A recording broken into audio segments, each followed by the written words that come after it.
and welcome to Taking Stock. The Methodist conference approaches, and amongst questions as to how it's going to take place, entirely online via Zoom like last year, or in person with a reduced attendance and the rest on Zoom, those in the know are currently almost quivering with anticipation over the one item of business for which, as everyone knows, this conference will be known forever. It'll be called the Equal Marriage Conference.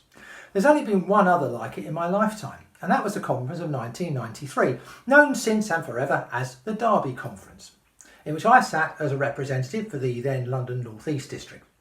Prior to the conference, it looked as if, because of one issue, it was going to be one of the most contentious Methodist conferences since the fly sheet controversy of the mid-1840s. A controversy which definitely damaged the Wesleyan Methodist Church of the time. And many of we representatives at Derby were filled with trepidation at the debate we knew we were going to have on the Methodist Church's report on human sexuality. In the end, having received the report, the conference was presented with 6 resolutions to debate and to adopt or to reject as it saw fit. We adopted them all. At the time, I was a young minister just coming up to the end of my 4th year of my itinerant ministry, and 2 years after ordination. And I have to say that even then I realised I was participating in one of the momentous moments in the modern history of our denomination, one which would quite possibly colour the whole of my ministry. I knew already that it would certainly colour the next few years of my ministry. I was due to be restationed that summer into a circuit which had already effectively been split over the very same issue. And in fact, although it was never stated in these terms, I was under no illusion that I was being sent there by the conference to act as a kind of human conference Rottweiler. I have to be honest and say that I sort of relished the role into which I was being thrust, in a circuit far, far away, to borrow a phrase, if for no other reason than because the idea that a person's duty is always to fight injustice, bigotry and prejudice wherever they are found was bred into me from an early age by my socialist parents and family. Although a very wise friend and mentor in ministry, who sat beside me throughout that 1993 conference, warned me at the time that the expression that was used about the results of the debate sparking the beginning of a journey of faith wasn't just a rhetorical flourish, what I failed fully to grasp then was that the journey would still be continuing now when I'm as close to the end of my active ministry as I was back in 1993 to the beginning of it. But continue it does. And another chapter will be written in a week or so when the conference finally gets to debate and vote on the latest proposals which reconsider the conference's stance on a whole range of issues around human relationships. Those issues include changing attitudes to cohabiting couples. But the one everyone will focus upon will be whether or not to allow same-sex couples to marry in church under the auspices of and with the blessing of the Methodist Church.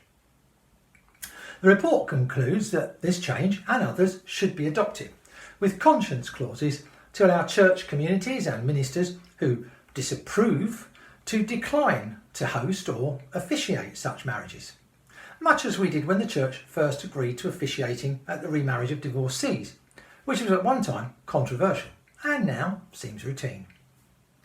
Every synod in the country, barring one, voted overwhelmingly to adopt all the resolutions at the end of the report. So barring last-minute hijacking by desperate conservative evangelicals, therefore, I'm sure that conference will adopt the proposals wholesale. If it doesn't, it will have been made manifest that Jabez Bunting, the famous Methodist autocrat of the mid-19th century, was right to conclude that, and I quote, "Methodism hates democracy as it hates sin," close quote. Now, I'm going to put my cards on the table here, and what I'm going to say is probably going to be no surprise to anyone. If I were a representative at the conference of 2021, which I'm not, but I was at the conference of 1993, I wouldn't just be passively voting for equal marriage and all the other provisions.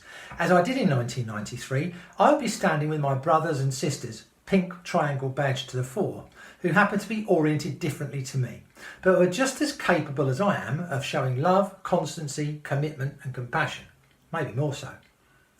And our prominent and celebrated church historian at one of our great universities once had the great misfortune to be both my history tutor and my pastoral tutor at Wellesley College, Bristol.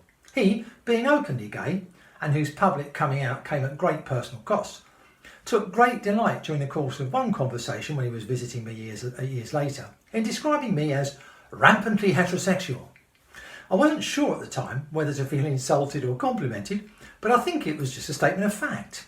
So you might think I have no personal axe to grind, if I can use that expression, without any misunderstanding in this context, when it comes to this debate. Since it would seem that if sexuality is a spectrum, as many people propound, then the needle on my gauge is apparently bumping against the stops at the ultra-hetero side of the display.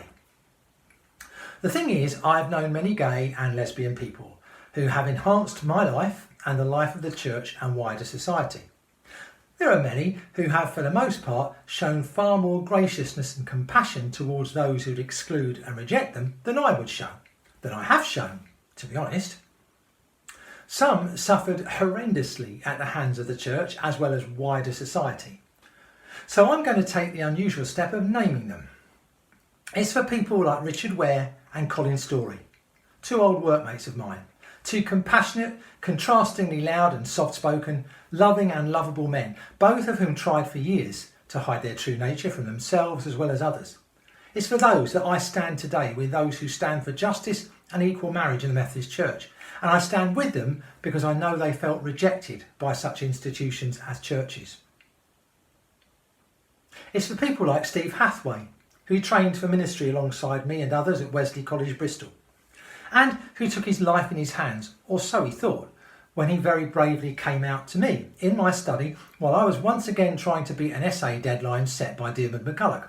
He was one of the sweetest natured people you could ever meet. Steve, and Diarmuid. One of the best pianists I've ever heard. Steve and Diarmuid. And someone in possession of a deadly, self-deprecating wit. Just Steve, that one. No, not really. I name those three because they are all dead. All dying tragically young and at least partially as a result of the prejudice displayed towards them which denied them for so long the right to be who they really were without fear. I'm not naming anyone else, but there are others, including a relative of mine, and brave colleagues who will not be silenced or sidelined by elements in our churches who ought to know better if they think about the law of love. The presbyter, now a senior superintendent, who was a theological student at that very same conference in '93, came out to me when I gave him a lift back to his parents' house after the debate. You know who you are. The local preacher, who only gained the confidence to become a local preacher because his sense of call overcame his fear of rejection, and who is now still working for the church he loves, and which he prays will let him love without fear. You know who you are. All of these people, and many more, deserve not just to be reluctantly accommodated, but to be encouraged to share without fear who they are, and to make their unique and unfettered contribution to the life and outreach of the church. The 1993 conference resolutions ended with an odd one, the import of which at the time I didn't fully grasp. I'm not sure many of us did, but whoever wrote that, as it appeared at the time somewhat diaphanous resolution, was prescient. It said, quote, "Conference recognises, affirms and celebrates the participation and ministry of lesbians and gay men in the church. Conference calls on the Methodist people to begin a pilgrimage of faith, to combat repression and discrimination, to work for justice and human rights, and to give dignity and worth to people, whatever their sexuality." At the time, that resolution seemed a bit like a fifth wheel on a car, but it's turned out to be pivotal in ways which many of we groundhogs possibly didn't immediately grasp. It certainly has been a pilgrimage to get to this point, and there have been setbacks. And that sixth resolution has served as both a rudder and a lodestar. However, what we have to remember is that the pilgrimage isn't over. This conference may be a tipping point, a turn in the road, but it's by no means the end. Those I know who have been prominent in advocating for equal marriage have for the last 30 years been patient, understanding, compassionate and accepting of those with whom they had profound disagreement. We must always bear in mind, though, that this isn't a zero-sum game. There are no winners or losers when God's children meet with mutuality of regard and acceptance. For everyone has a right to be accorded, in the words of Resolution 6, dignity and worth. Stay safe, people.